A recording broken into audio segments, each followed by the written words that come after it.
પાટડી તાલુકા ખરીદ વેચાણ સંઘમાં હું અશોક પટેલ ખેડૂત હિતરક્ષક સમિતિ પાટડી સંયોજક તરીકે જવાબદારી નિભાવું છું અને હું મારા પોતાના માટે અમે બીજા 4 ખેડૂતો ડીઓપી ખાતર લેવા માટે અહીંયા સંઘમાં આવ્યા છે।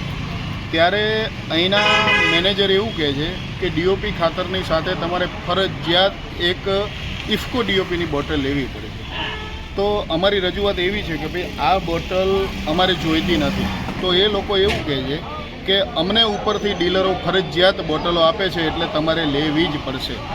તો અમે કીધું બોટલ લેવી નથી, છતાંય આ લોકો પ્રેશર કરે છે કે બોટલ વગર તમને ડીઓપી ખાતર મળશે નહીં। હું છેલ્લા 3 વાગ્યાથી અહીંયા આવ્યો છું, અત્યારે 5 વાગ્યા છે, 2 કલાકથી એમની સાથે લાંબી ચર્ચા કરીએ છીએ, છતાં એ લોકો સ્પષ્ટ ના પાડતા નથી કે ભાઈ તમને મળશે નહીં, પણ વાહિયાત વાતો કરી અને જ્યાં ત્યાં કરીને સમય કાઢવાની વાત કરે।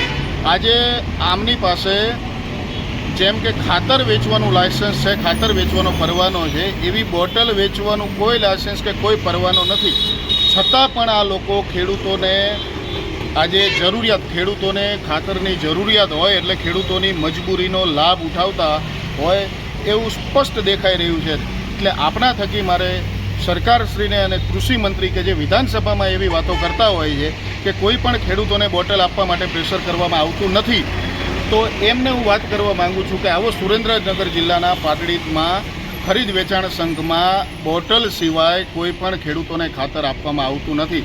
એટલે આ બાબતે યોગ્ય માહિતી મેળવી અને જલ્દીમાં જલ્દી કાર્યવાહી કરી અને જે ખેડૂતોને જરૂર છે એ બોટલ લઈ જાય, એમાં કોઈ વાંધો નથી, પણ જે ખેડૂતોને જરૂર નથી એવા તમામ ખેડૂતોને બોટલ વગર ઝડપથી યુરિયા, ડીઓપી તેમજ અન્ય ખાતરો મળી રહે એવી મારી એક વિનંતી છે।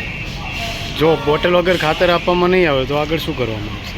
હું 3 વાગ્યાથી ખાતર લેવા માટે અહીંયા આવ્યો છું અને જ્યાં સુધી મને બોટલ વગર ખાતર નહીં મળે ત્યાં સુધી હું અહીંથી દૂર જવાનો નથી। ભલે પછી મારે કદાચ રાત રોકાવું પડે તો ખાતર લીધા વગર હું અહીંથી જવાનો નથી। આ સ્પષ્ટ વાત છે।